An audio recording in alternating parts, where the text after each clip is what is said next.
والكاظمين الغيظ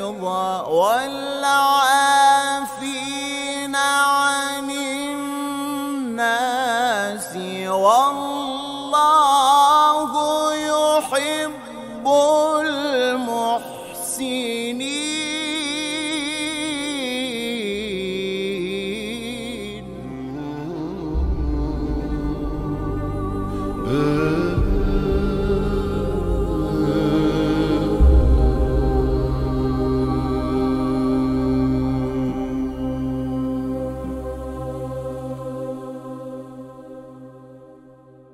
اعوذ باللہ من الشیطان اللعین الرجیم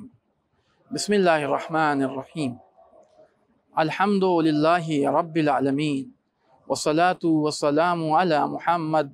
وآلہ الطیبین الطاہرین واللعنۃ علی اعدائہم اجمعین من یومنا ھذا الی قیام یوم الدین۔ امام کاظم علیہ السلام کو قید خانے میں اسیر کیا گیا، اور جب ظالم نے یہ دیکھا کہ قید خانے میں رہ کر بھی ہمارا کام نہیں بن رہا ہے، تو اب ظالم کی یہ کوشش تھی کہ کسی طریقے سے ان پر تہمت لگائی جائے، ان پر الزام لگایا جائے، اور اس الزام کے نتیجے میں، اس تہمت کے نتیجے میں انہیں سزا دی جائے۔ اور اسی منصوبے کے تحت داروغہ قید خانہ کو ایک حسین و جمیل، ایک خوبصورت کنیز عنایت کی، اور وہ خوبصورت کنیز دے کر یہ کہا کہ جاؤ اسے موسی کاظم کی خدمت میں پیش کرو۔ کنیز امام کی خدمت میں پیش کی گئی۔ امام نے فرمایا ہمارا کیا سروکار کنیزوں سے، یہ ہدیہ ہارون کو مبارک ہو۔ اور امام علیہ السلام اپنی عبادت میں مشغول رہے۔ ظالم نے امام کے منع کرنے کے بعد بھی کنیز کو آپ کے ساتھ قرار دیا، لیکن اس کا منصوبہ کامیاب نہ ہوا۔ کہ کیسے امام علیہ السلام کی عبادت کا اتنا اثر ہوا اس عورت کے اوپر کہ وہ عورت بھی عبادت میں مشغول ہو گئی۔ داروغہ نے جب یہ کیفیت دیکھی تو ہارون کو خبر کیا کہ دیکھو یہ کیا کون سی کیفیت ہے۔ ایک مرتبہ ہارون نے کہا کہ یہ خبر باہر نہ جانے پائے، یہ پتہ نہیں کیسے جادوگر ہیں، یہ پتہ نہیں کون سا جادو کرتے ہیں کہ انسان کو اپنے بس میں کر لیتے ہیں۔ ہاں عزیزو، اسی کے بعد ہارون نے کہا کہ اب ان کا زندہ رہنا ٹھیک نہیں ہے، لہذا امام کو زہر دغا عنایت کیا گیا۔ امام جیسے ہی اس کھانے کو تناول فرماتے ہیں کہ جس میں زہر تھا، زہر کے اثرات امام کے جسم میں نمایاں ہونے لگتے ہیں، اور امام کا آخری وقت آ جاتا ہے۔ باعجاز امامت امام علی رضا علیہ السلام امام کی خدمت میں آتے ہیں، اور امام موسی کاظم اپنی وصیتیں امام علی رضا علیہ السلام کو بیان کرتے ہیں۔ نتیجتاً امام علیہ السلام کی شہادت واقع ہو جاتی ہے۔ ادھر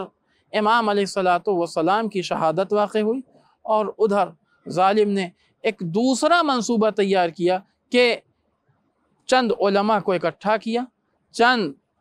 مفتیوں کو اکٹھا کیا، اور اکٹھا کرنے کے بعد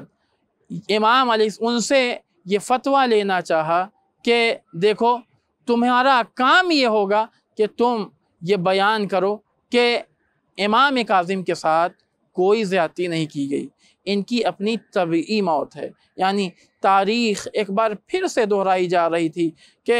کربلا کے میدان میں امام حسین علیہ السلام سے جنگ کرنے کے لیے جو فوج آئی تھی، جو اشقیاء آئے تھے، وہ سب بھی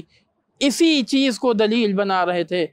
چونکہ مفتیوں نے فتویٰ دیا تھا، علماء نے یہ فتویٰ دیا تھا کہ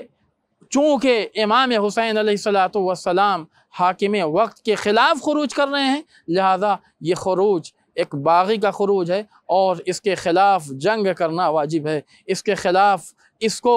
تہوبالا کرنا ضروری ہے۔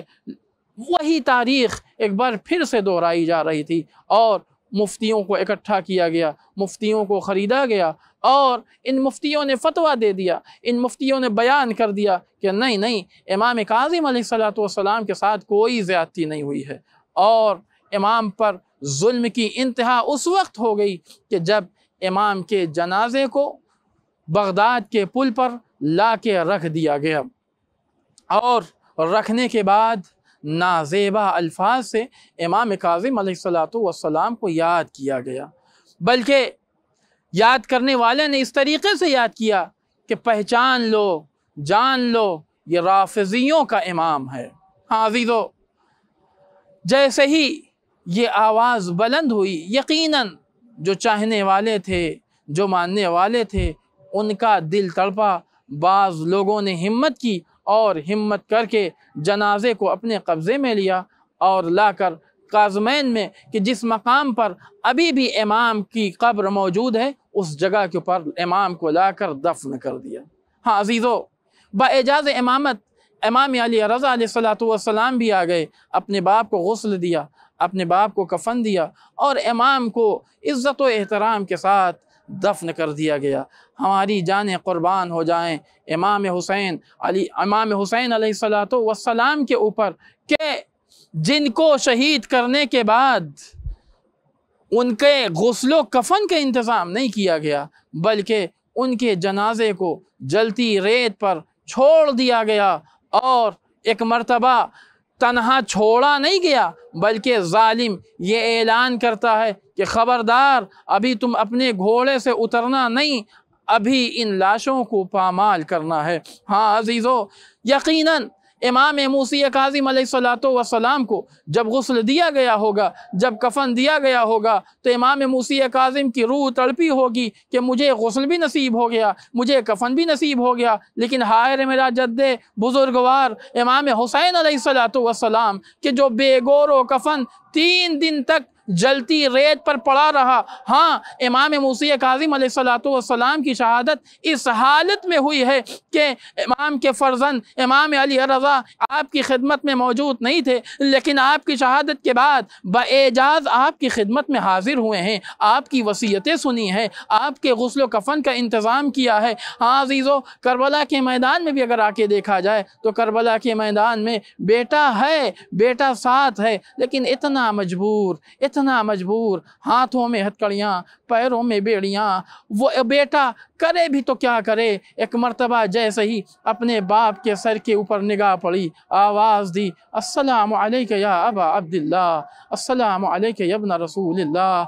اور یقیناً امام موسی کاظم علیہ السلام کو بڑے عزت و احترام کے ساتھ دفن کیا گیا، لیکن ہمارے مولا واقع امام حسین علیہ السلام کو اس حالت میں دفن کیا گیا کہ جسم تو تھا لیکن سر جسم کے ساتھ نہ تھا۔ واللعنۃ علی اعدائہم اجمعین من یومنا ھذا الی قیام یوم الدین۔ والكاظمين الغيظ والعافين عن الناس والله يحب